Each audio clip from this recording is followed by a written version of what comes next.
बिस्मिल्लाहिर्रहमानिर्रहीम, अस्सलाम वालेकुम।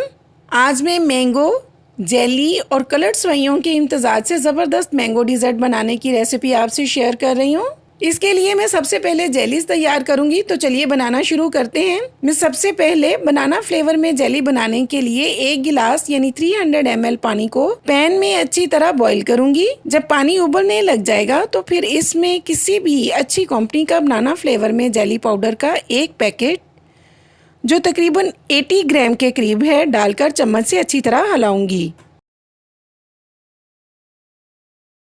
जब जेली अच्छी तरह मिक्स हो जाए और उबलने लगे तो इसे बर्तन में डालकर ठंडा होने के लिए रख दूंगी।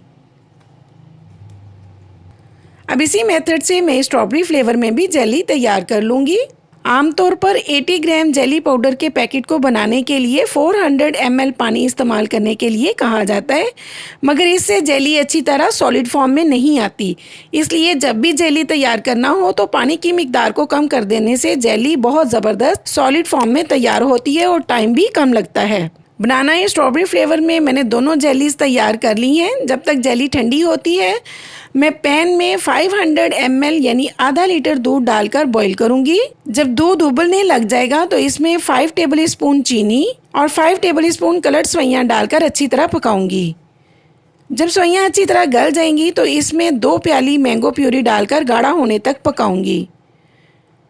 मैंने यहाँ 2 अदद लार्ज साइज़ के आम लिए हैं। इन्हें क्यूब्स में काटकर ब्लेंडर में सिर्फ 1 मिनट के लिए ब्लेंड किया है। अब मैं जेलीज़ को सर्कल्स और स्क्वायर शेप में काट लूँगी। आप किसी भी शेप में काट सकती हैं। फिर एक बोल में फ्रूट केक लगाकर ऊपर आम और सेवइयों का तैयार मिक्सचर डाल दूँगी। फिर बनाना और स्ट्रॉबेरी फ्लेवर में कटी हुई जेली डाल दूँगी। इसके बाद दोबारा से केक लगाकर मैंगो मिक्सचर और जेली से गार्निश करूँगी।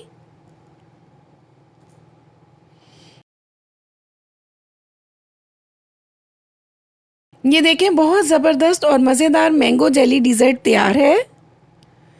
उम्मीद है आपको मेरी आज की ये रेसिपी पसंद आई होगी। ज़रूर ट्राई कीजिए। पसंद आए तो लाइक करें, शेयर करें और कमेंट्स में बताएं कि आपको मेरी ये रेसिपी कैसी लगी। और मेरे चैनल को ज़रूर सब्सक्राइब करें। बहुत शुक्रिया। अल्लाह हाफ़िज़।